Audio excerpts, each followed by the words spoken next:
खुलुमबाय स्टुडियोआव दं आं किलिखां ब्रह्म बालाजान तिनियालि दालाइसा दुलाराय बर' फरायसा आफादा 15 सान हारिमुआरि मावबादा खुंफुंदों।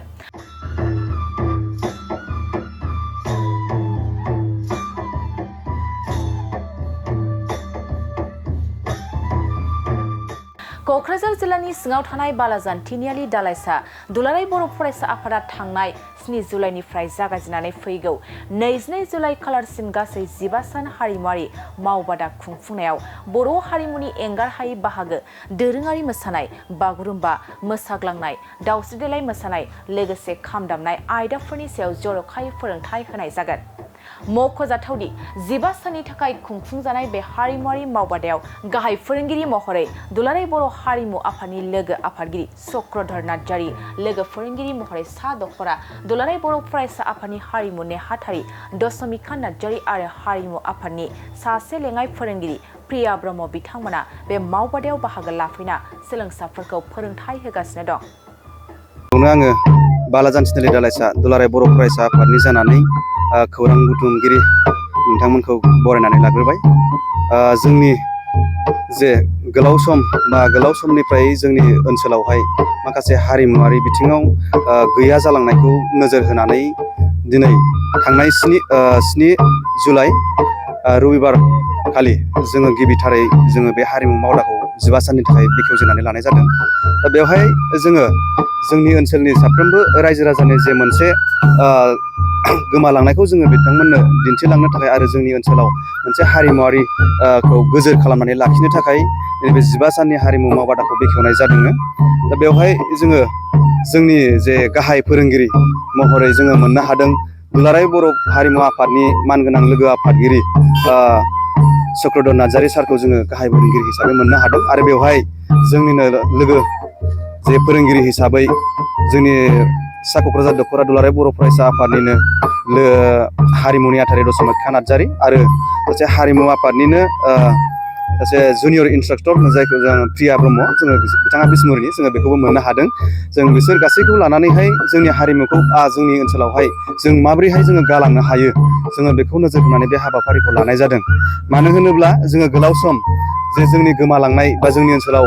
गैया जालांनाय हारिमुखौ बोखांनो थाखायनो जोङो बे हारिमु मावदाखौ बेखेवनाय जादों। जोङो मानगोनां जोंनि 30 नं सानजा बियाबनि मानगोनां MLA सार बेजों सावरायलायनायनि गेजेरजों आरो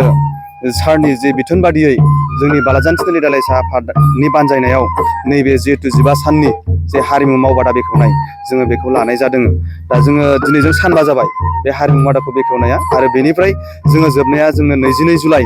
खालि जोङो फोजोबगोन। बै सानखालिबो जोङो मोनसे बे फोजोबनायावहाय जोङो मोनसे गोख्रों जे मोनसे मोसानाय हारिमु दिन्थिफुंनायजों बा बिथांमोननि रोंनाय रोङैखौ लानानै जोङो माखासे मोसानाय दिन्थिफुंगोन आरो दिनै बेवहाय जायफोर सोलोंसाफोर दङ बिथांमोनहा बा जोंनि सोलोंसा बिनानावमोनहा जेरैबायदि गोसो होसारनानै सोलोंदों बेवहाय जों खोब गोजोननाय मोनदों। मानो होनोब्ला बिसोरनि इयुना जाहाथे मोजां जालाङो जे हारिमुजोंबो जोङो गावखौ माखासे गावनि जे मोनसे सिनायथि हारिनि सिनायथि आरो गावखौ गोख्रों हिसाबै जोङो दानानैबो लानो हायो हारिमुनि गेजेरजोंनो। बेनिखायनो जोङो जोंनि ओनसोलनि माखासे रायजो राजाफोरनि जे अनसायनायजों जोङो नैबे हारिमु बादाखौ लानो होननानै बा मावफुंनो हादों बेवहाय जोंहा जोबोद गोजोननाय दङ। मानो होनोब्ला हारिमुवा जोंनि मोनसे सिनायथि जे बे हारिमुआवहाय जोङो गोबांथार जोंनि हारिमुनि माखासे गाननाय जोमनाय जानाय लोंनायनिफ्राय लानानै गासैबो जोंनि हारिमुआव गोरोबफानानै दङ। दा बेजों लोगोसेनो हारिमुवा जोंनि मोनसे बाहागो मोसानाय आरो बे खननाय दामनाय देनाय जों बेयाव मोननै लानाय जादों। मोसानाया जोंहा मोनथाम जागोन। मानो होनोबा बेवहाय मोसानाया बागुरुम्बा, दावस्रि देलाय आरो मोसाग्लांनाय बे मोनथाम। बेजों लोगोसेनो जोङो खामखौ लाफानाय जादों आरो बेयाव दामनाय हिसाबैहाय। दा बेवहाय हारिमुनि बिथिङाव बुंनो थाङोब्ला जोङो बेखौनो मोजां मोनदों जे जोंनि लाइमोनफ्राबो जाहाथे बायहेरायाव जुदि जोंनि स्कुल बन्द' होननानै बे गरम बन्द' होननानै जाहाथे गुबुन जायगायाव बा अहाया बेरायलाबायनाय आलासि जादलाबायनाय जाहाथे बैफोरबायदियाव थाङालासिनो जोंनि मोनसे मोजां हाबाफारियाव फैनानै जाहाथे बिमा बिफाया गावनि गथ'फोरखौ थुलुंगाखां होयो नैबेबायदि थासारिखौ नायनानै बा जोंनि माखासे लाइमोनफोरनि माखासे थासारिखौ नायनानै जोङो बे हारिमु मावबादाखौ जोङो बेखेवनाय जादों।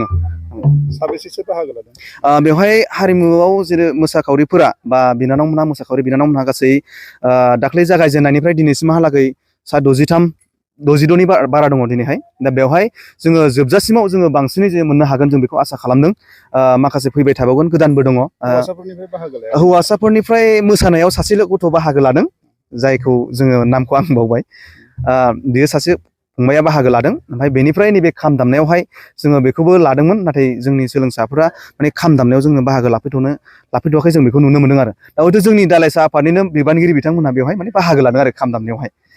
जाहाथे जोंबो सोलोंनानै लानो हायो जोंबो मोनसे मोजां माबा खालामलांनो हायो बेखौ आरो इयुनावहाय जों रोंनानै थाखायोब्ला इयुनाव जों जोंनि इयुन जोलैनि फंबाय बिनानावखौ जाहाथे जोङो फोरोंलांनो हायो जों बेखौ नोजोर होनानै जों खाम दामनायखौबो लाफानाय जादों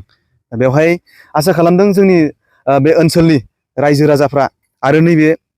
लावरिपारा गामिनि मानगोनां गावबुरानि जिहेथु माखासे बिथोन मोननानै जोङो माने बिथांजों खावलायनाय जादों जाहाथे नैबे लावरिपारा गामिनि जिथु फोथार जे बेखौ जोंनो 15 साननि थाखाय जोंनो हारिमु मावबादा खुंफुंनो थाखाय जोंनो 15 साननि थाखाय खाबु होनायनि थाखाय आं नैबे लावरिपारा गामिनि गावबुराजों लोगोसे रायजो राजाफोरनिसिम आं साबायखर बावहरदों आरो बेवहाय मैखोमै जोंनो बिफाव होनाय आरो जोंखौ मैखोमै थुलुंगाखां होनाय आरो मदद हेफाजाब होनाय जोंनि 30 नं सानजा बियाबनि मानगोनां एमएलए सारनिसिम आं गोसो गोरबोनिफ्राय जोंनि बालाजान थिनालि दालाइसा आफादनि जानानै रोजा रोजा साबायखर बावहरदों इयुनावबो जोंखौ बेबायदिनो मदद होलांबाय थागोन आरो जोङो जोंनि जिहेथु थांखि बे थांखिया अराय जाफुंसार जागोन आं बेखौ आसा थिदों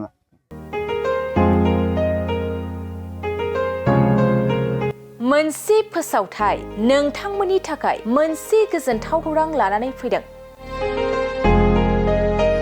अदालगुरि जिल्लानि सिङाव थानाय डिमाकुसि बरंगाजुलिनि पिपल हलियाव लानानै फैदों नोंथांमोननो लेब्रा मुंनि गंसे गोदान रिजर्ट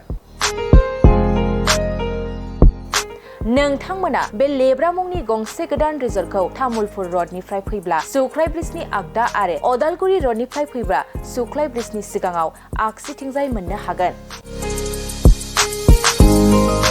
लेब्रा मुंनि गंसे गोदान रिजर्टआ नोंथांमोननो गोसोबायदि सुबिदा खालामनानै होनाय जादों नोंथांमोना बे लेब्रा रिजर्टआव बर'नि गासै जाग्रा जामुंखौनो मोननो हानायजों लोगोसे बेवहाय नोंथांनि सुबिदा बायदि अर्डार खालामनानै जानो हागोन जुदि नोंथांमोना तामुलपुरनिफ्राय अदालगुरिसिम थांनाय समाव ओंखामजों लोगोसे बायदिसिना जालांनो गोसो दंब्ला नैबे 8638879656 जानबुं नम्बराव कल खालामनानै सिगांग्रो अर्डार खालामहरनो हागोन